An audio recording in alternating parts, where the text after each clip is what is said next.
You're listening to The Capital Table. Private capital markets have been evolving for many years, but never more so than in recent times.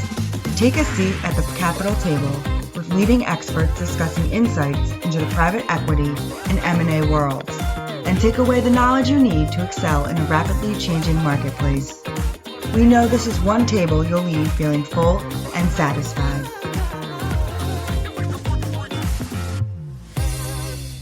Hello, everyone. Welcome to this episode, part 2 of a 2-part series episode on merger integration. I'm Steve Brady, partner and practice leader for transaction advisory at Withum. Excited to have Travis Loomis rejoin us for this episode and hear some more practical tips on this one on merger integration. Welcome, Travis. Thanks, Steve. Thanks for having me back. Yeah, we've had a great discussion of this topic and certainly look forward to the practical tips you've outlined for today's episode. We're going to focus on most of it on, this planning workshop concept, but, why don't you pick us up where we left off on episode 1, kind of intro the topic, and let's dive into giving our audience a good overview of how a planning workshop can be beneficial. Yeah, sure. So for those of you that weren't able to tune in for part 1, essentially, we talked a little bit about the integration process, what it means, which, to me is connecting those dots from the deal thesis all the way through to the actual implementation plan, and the structuring of the teams, which, can include cross-functional areas as well as external advisors. And the difference between having a dedicated team versus not having a dedicated integration team, I think, super helpful insights there. So for those that didn't get a chance to check it out, absolutely go back and listen to that. But ultimately, what all of that leads to is, okay, so now we've got our integration team. What do we really do with it? And for those that are kind of unfamiliar with, having an integration process, I think a really helpful and useful tool is to have an integration planning workshop. And what that is essentially maybe a 2-day planning workshop that, again, brings together key stakeholders from both entities to have a chance to collaborate and align on the integration plans and their strategies. So I mentioned a lot of different cross-functional resources here. This is a chance for them to get aligned on what the objectives are, what the decision-making process will be, making sure that everyone is engaged on what the integration plans are and what their actions should be. And I think a lot of times when we facilitate these kinds of workshops, what happens is companies will see a lot of misalignment at first, but as you go through the process, it gives people the clarity and the transparency that they need, that they otherwise have like an opportunity for, just because of the interpretation of integration plan X versus outcome Y. And so it sort of builds that clarity and that transparency across the teams. What's the ideal time to have this workshop, Travis? Obviously, everybody's focused on, not everybody, but key stakeholders on getting a deal closed. Does this happen on day 1? Is that possible? When is that ideal time, or some of the most ideal times? Because there's probably not a right answer for every situation. Yeah.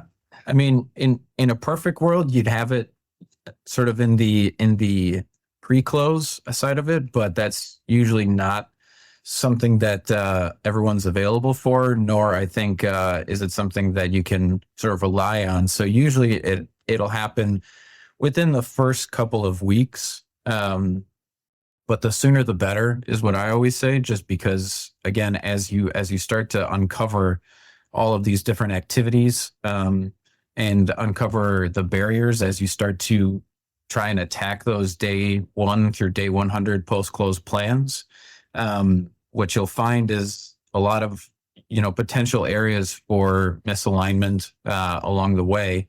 And so having this sort of planning workshop, I think, gives you a really good forum to get everybody in the same room, but B, create sort of the prioritization and the sequencing of activities and make sure that everyone knows who's responsible for what the dependencies are across individual work streams or across different work streams and like different functional areas. So I'd say the sooner the better, but I think within the first 2 weeks is super valuable. All right. Yeah, that kind of sets you up for that one, since I'm the one who's helping clients get deals closed. I know how frenetic it is up to that point, but really want to emphasize for our audience, since I asked the question that way, the sooner the better. And these activities need to start pre-close. Yeah. Just a question of how they start and who's executing on them. So let's get back to our integration workshop and walk us through a high level overview of that process, Travis. Yeah. So that's a great point, Steve. The high level overview, essentially, it starts with exactly what you were just talking about, which is anything that was uncovered in the pre-close activity. So you examine any of those sort of preliminary integration findings that are coming out of the diligence, phases and any sort of pre-close activities that you're seeing. And what you want to do is identify what those potential gaps or areas are that need further refinement against those, sort of pre-planning or pre-close activities. From there, it's where you actually start to identify which work streams you want to focus on. And so that's where I think the collaboration piece really comes into play here, because everyone's going to have a different vision of what success looks like. And so when you have a chance for everybody to get that out there, I think it helps build a diverse opinion on what success really looks like for each of them. And then as you see that alignment or that sort of collaboration, people will naturally identify what are the key work streams or focus areas for the integration activities, especially in the early days post-close. And so that's where you bring, together all of the functional areas that I've already mentioned, such as finance and accounting, IT, operations, HR, and any other functional areas that need to be included. And then once you have those key work streams identified, next is, I mentioned this already as well, but the prioritization of the activities and the sequencing, and then how many resources you actually need to accomplish what you want to accomplish. So, sometimes you have the internal resources and the internal skill sets to be able to handle a lot of these activities, but sometimes you realize that one or two departments have so many different activities and actions that they need to cover that they don't have enough people to kind of cover that. And so that's where you need sort of the flex help from your other departments or potentially engage some external consultants to sort of help you with those boots on the ground activities in order to not hold up any other future work streams. And certainly on the technology side, when you start talking about complicated ERP systems, warehouse management systems, it's something where the more resources you have, dedicated to it, and the more expertise you have on it, internal or external, I think the easier it will be to sort of adhere to those timelines that you're putting out there for the teams to accomplish. So then the next area that I think the integration planning workshop allows for is building some of the structure around the integration activities, because I think everyone sees the actions and they see their activities that they need to accomplish, and it's go, go, go, go, go. But what this forum really allows for is to have a coordinated, communication and change management plan that all of the functional areas, all of the functional leaders are aware of and can disseminate the same message throughout the organization. So this allows that opportunity to build that communication plan and keep everybody, informed and engaged from the top down as well as the bottom up.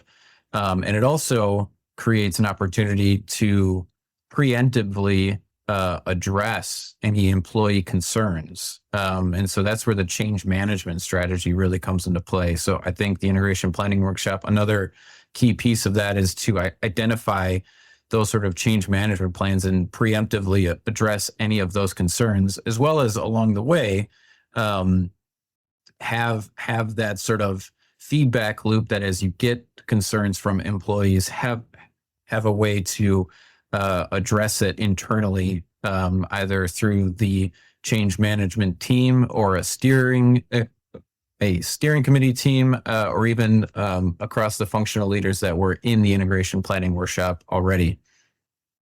And I think this is a good example of, again, the earlier, the better, because certainly the topics you're talking about in the context of a workshop, critically important.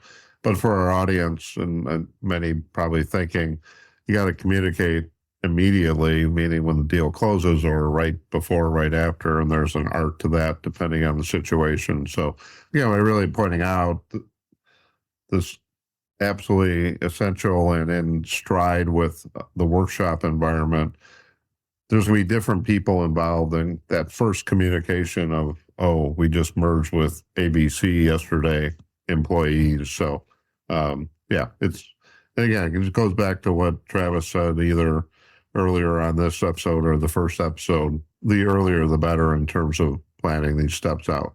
So. Yeah, absolutely. And I think with that communication and change management plan, I think what that allows for also is to preemptively address any risks as well. So if you are seeing risks either through the prioritization and sequencing of the actions, or if you're seeing risks in terms of employees, being uncomfortable with the outcomes, I think you can immediately create those risk mitigation plans, or again, address any obstacles or challenges that could prevent you from achieving the outcomes that you're looking for.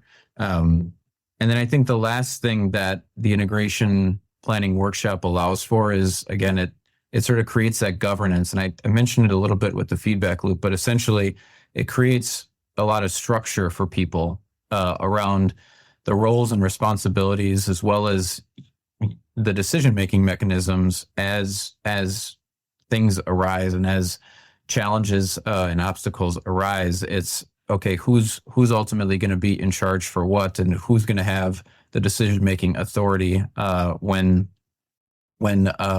things come up and decisions need to be made.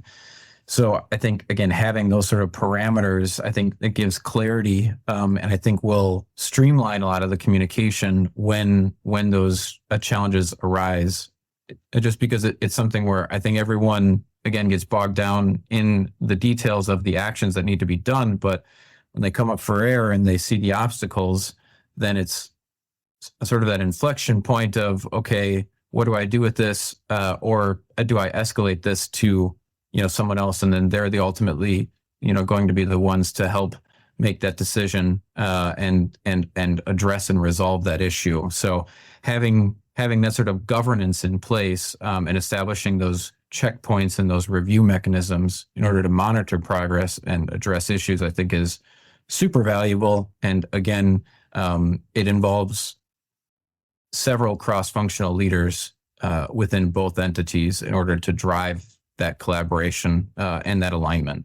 That's a great discussion, Travis.